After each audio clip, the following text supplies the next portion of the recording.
Halo umat manusia sekalian, jadi waktu aku kecil, aku itu bertanya-tanya kenapa Al-Quran dijadikan mukjizat yang terdahsyat. Kenapa bukan membelah lautan seperti yang dilakukan oleh Nabi Musa? Kenapa bukan menghidupkan orang mati seperti yang dilakukan oleh Nabi Isa? Atau yang dibakar tapi nggak mempan seperti yang terjadi pada Nabi Ibrahim. Nah itu kan pada keren-keren semua. Tapi kenapa Al-Quran yang menjadi mukjizat yang terdahsyat? Jadi aku bertanya-tanya tentang hal itu dulu waktu kecil, dan sekarang aku menemukan jawabannya. And here's a thing.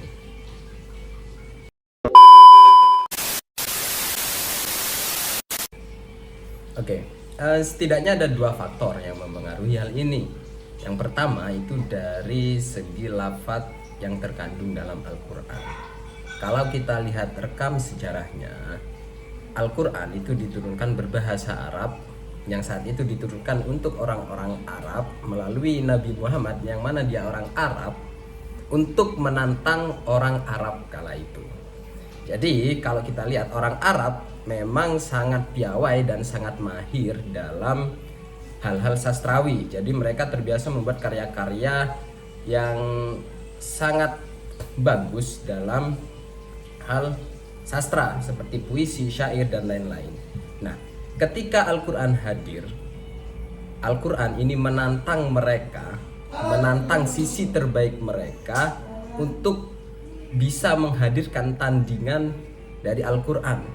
Akan tetapi sampai saat ini tidak ada yang pernah bisa menandingi keindahan-keindahan lafaz yang terkandung dalam Al-Quran. Nah, jadi ini kan memang Al-Quran itu hadir untuk menantang orang Arab di sisi terbaik mereka, bukan sisi terlemah, justru di sisi terbaik mereka. Ini kan sama seperti menantang Lionel Messi bermain bola, tapi justru Lionel Messi-nya kewalahan dan tidak mampu menang sama sekali. Itu salah satu analoginya. Itu faktor yang pertama. Dan faktor yang kedua itu adalah isi atau makna yang terkandung dalam Al-Quran.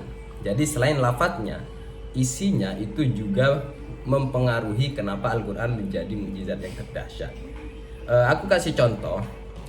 Salah satunya Al-Quran itu mencantumkan cerita-cerita yang terjadi pada zaman dahulu dan zaman ketika turun, dan Al-Quran juga menceritakan realita yang akan terjadi di masa depan. Jadi memang Al-Quran mencangkup semua masa, baik masa lalu, masa itu, dan masa yang akan datang. Dan Al-Quran berani mengklaim bahwa semuanya itu adalah kebenaran, karena Al-Quran adalah kitab yang tidak ada keraguan di dalamnya.